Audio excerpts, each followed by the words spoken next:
হযরত আবু হুরায়রা রাদিয়াল্লাহু তাআলা আনহু আসহাবে সুফফার একজন সদস্য। হযরত সিদ্দিক আকবর আবু বকর বলেন, আমি আসহাবে সুফফায় ৭০ জন সাহাবীকে দেখেছি। এই ৭০ জন সাহাবীর ভিতরে একজন ছিলেন হযরত আবু হুরায়রা রাদিয়াল্লাহু তাআলা আনহু। এ দুনিয়ার মুসলমান আবু হুরায়রা রাদিয়াল্লাহু তাআলা আনহু বলেন, ক্ষুধার যন্ত্রণায়, ক্ষুধার কষ্টে আমাদের পেট আমরা জমিনের সাথে লাগায় রাখতাম। ক্ষুধার যন্ত্রণা এত মারাত্মক ছিল, এত বেশি কষ্ট ছিল, এই ক্ষুধার যন্ত্রণার কারণে আমরা আমাদের পেটে পাথর বাঁধতাম। এত কষ্ট করে আমরা জীবন যাপন করেছি। হযরত আবু হুরায়রা বলেন, এই ক্ষুধার কারণে কখনো কখনো আমি অজ্ঞান হয়ে যাইতাম। মানুষ মনে করত আমি অসুস্থ হয়ে গেছি, মানুষ মনে করত আমার মৃগীরোগ হয়েছে, আমার নাকের সামনে জুতা ধরত, অথচ তারা জানতো না আমি আবু হুরায়রা ক্ষুধার যন্ত্রণায় অজ্ঞান হয়ে গেছি।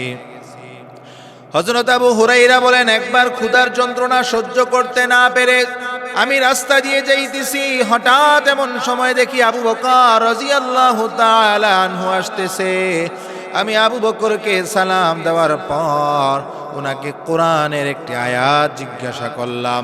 আমার উদ্দেশ্য ছিল এই কোরআনের আয়াতের ছলে উনি আমাকে জিজ্ঞাসা করবে, উনি আমার খোঁজ খবর নিবে, আমার ক্ষুধার কথা আমি ওনার কাছে বলবো। কিন্তু হযরত আবু বকর রাদিয়াল্লাহু তাআলা আনহু আমার সামনে আর কথা বললেন না। উনি যখন চলে গেলেন, কিছুক্ষণ পরেই দেখলাম হযরত খলিফাতুল মুসলিমিন উমর রাদিয়াল্লাহু তাআলা আনহু আমার পাশ দিয়ে যাচ্ছেন।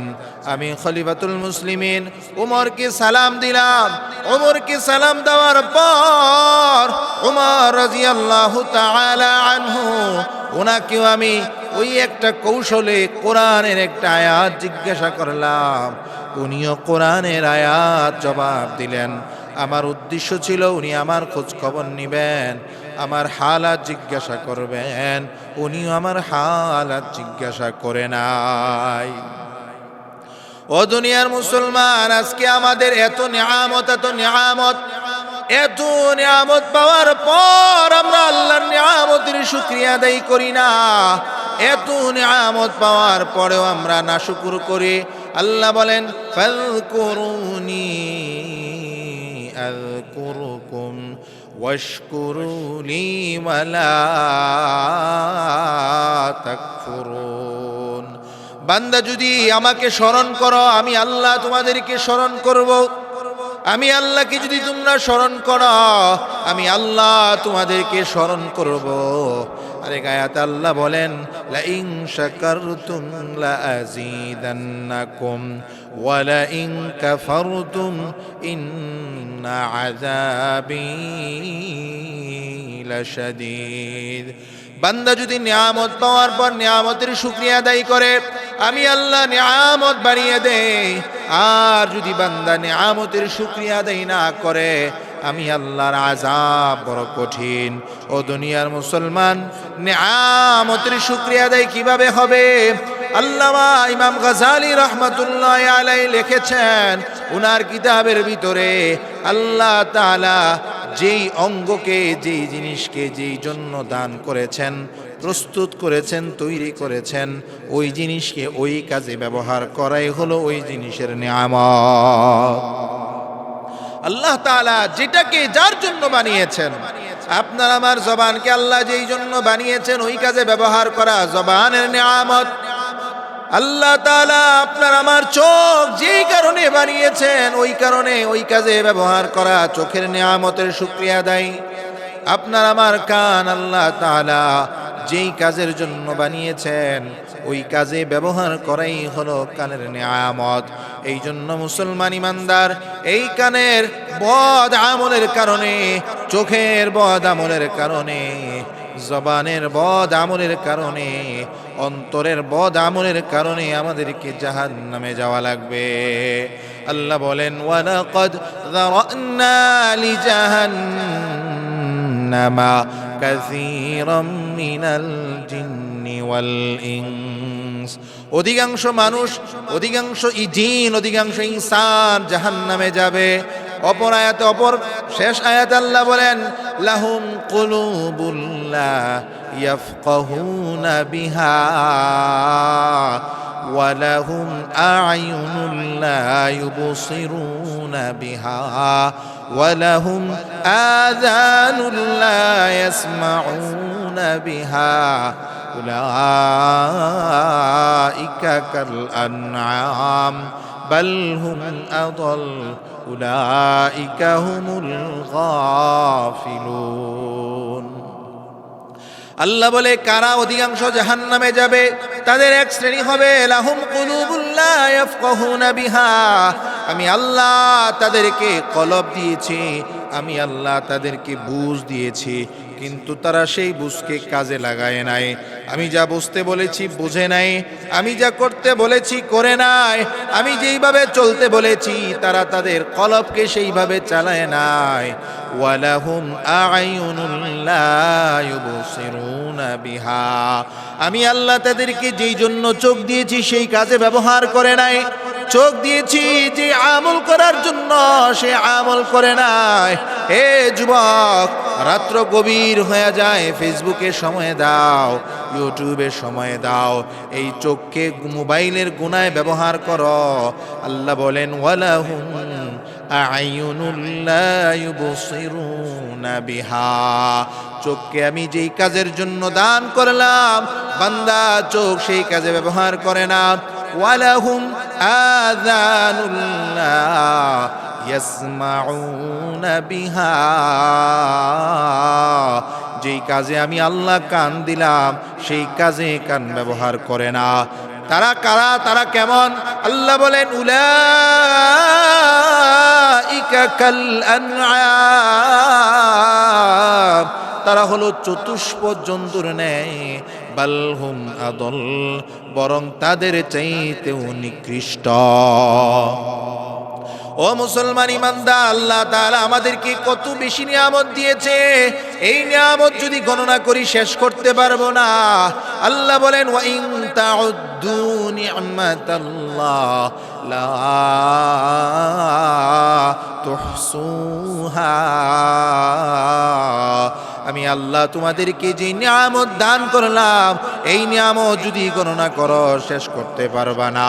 তাকায়া দেখেন সাহাবাই কেরাম রাদিয়াল্লাহু তাআলা আনহুম কত কষ্ট করেছেন ক্ষুধার যন্ত্রণায়, এই পেট মাটির সাথে লাগায়া রাখতেন, ক্ষুধার যন্ত্রণায় পেটের সাথে পাথর বেঁধে রাখতেন।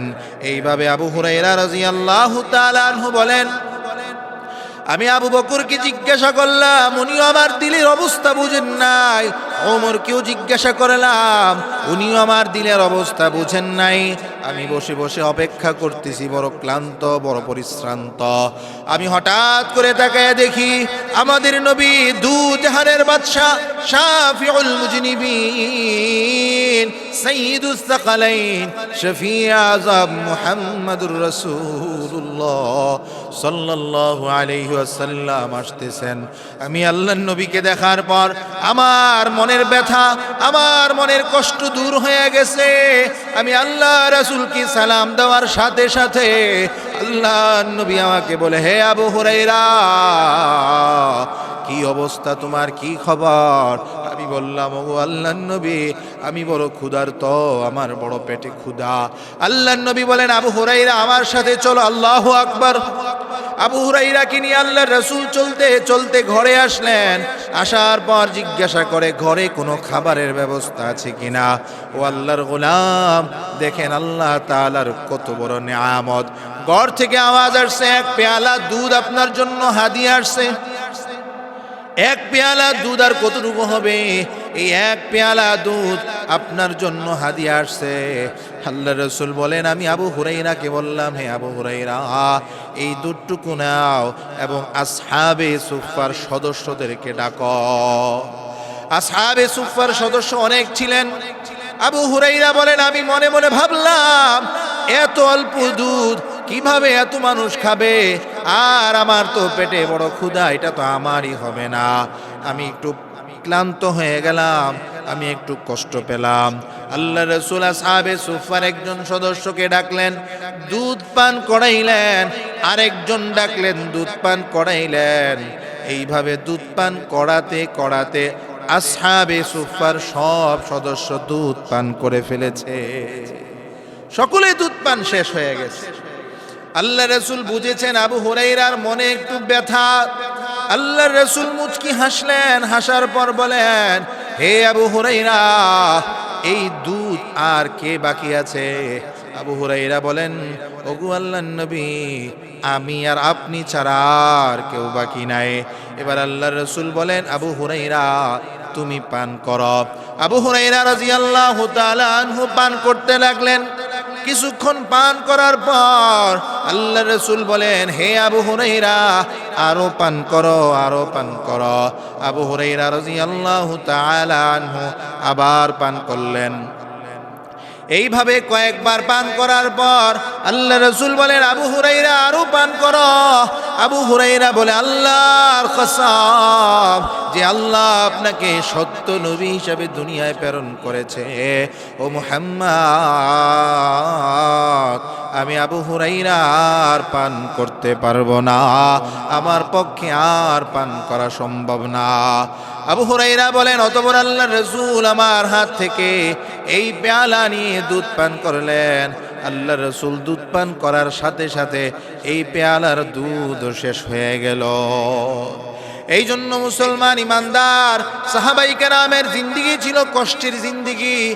আর আল্লাহ আপনাকে আমাকে কত কত নিয়ামত দিয়েছে, কত উত্তম উত্তম খাবারের ব্যবস্থা করেছে, কত মৌসুমি ফলের ব্যবস্থা করেছে। এই যে এখন আমের মৌসুম চলতেছে, কাঁঠালের মৌসুম চলতেছে, লেচুর মৌসুম চলতেছে, আল্লাহ তাআলা আপনাকে এত আমাকে নিয়ামত দান করেছে। এই নিয়ামত পাওয়ার পরে যদি আল্লাহর নিয়ামতের শুকরিয়া আদায় করি, আল্লাহ বলেন, লা ইন শাকারতুম লাযিদান্নাকুম, বান্দা আমার নিয়ামত পাওয়ার পর যদি নিয়ামতের শুকরিয়া আদায় করো, আমি আল্লাহ তোমার নিয়ামত বাড়িয়ে দেব। আর যদি আমার নিয়ামত পাওয়ার পর শুকরিয়া আদায় না করো, কবরের আযাব বড় কঠিন। আল্লাহ বলেন, আমার আযাব বড় কঠিন, বান্দা আমার আযাবের সম্মুখীন হতে হবে। এই জন্য ও বাবা, ও দুনিয়ার মুসলমান, ও আল্লাহর গোলাম, আল্লাহর নিয়ামতের শুকরিয়া আদায় করা। কিভাবে শুকরিয়া আদায় হবে?